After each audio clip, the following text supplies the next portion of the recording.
while on the topic of just important conversations, and I've talked about Isaiah Rashad a few times on this podcast. Isaiah Rashad has done his first interview since the leaking of his sex tape, since just all of that. And he did the interview with Joe Budden. Now, prior to the interview being released, there was a lot of backlash about why Joe Budden? Why Joe Budden? The people pulling up old tweets of Joe Budden saying very very homophobic remarks. Joe Budden saying these just anti-gay slurs and all of this stuff.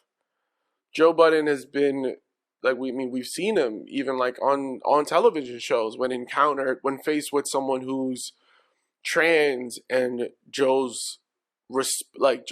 his seemingly just response, and I guess you could say disgust. In that situation, and all of that.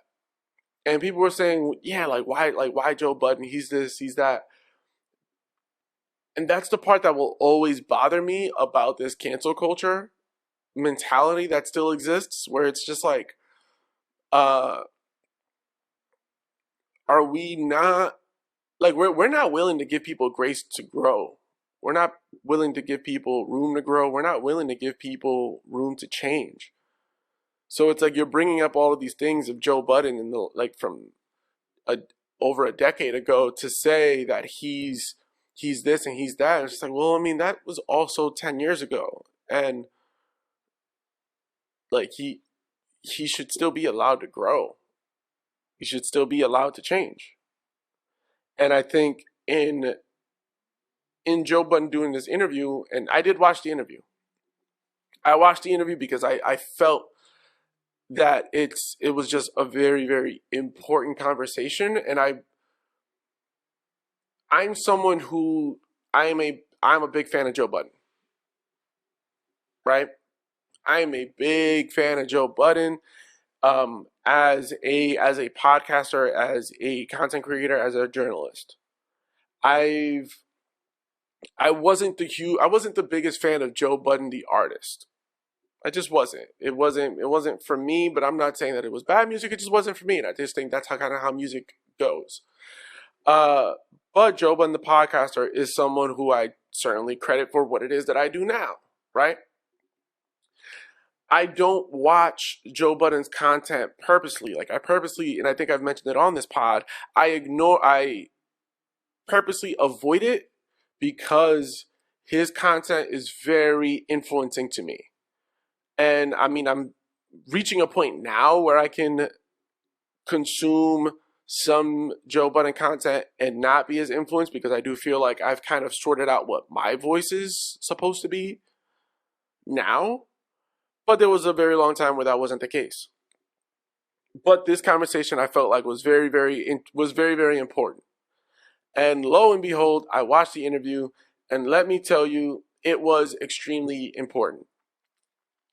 I think Joe Budden does an amazing job of really being the voice of the everyday black man in a situation.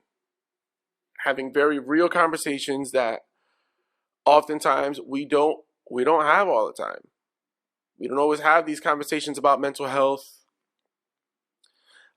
Getting to the conversation of sexual preferences with someone was something that is often viewed as just very taboo in the black community.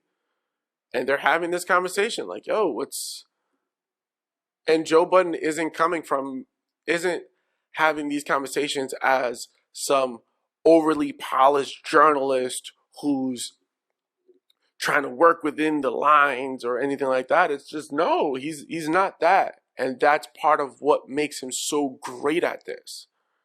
That's what makes him have such real conversations during whether it's a pull-up, whether it's him having a guest on his podcast.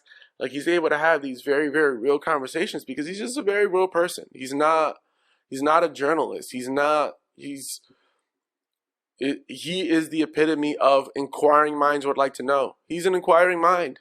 And I think that works so perfectly.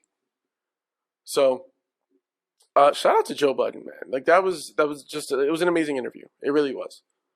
It really, really was.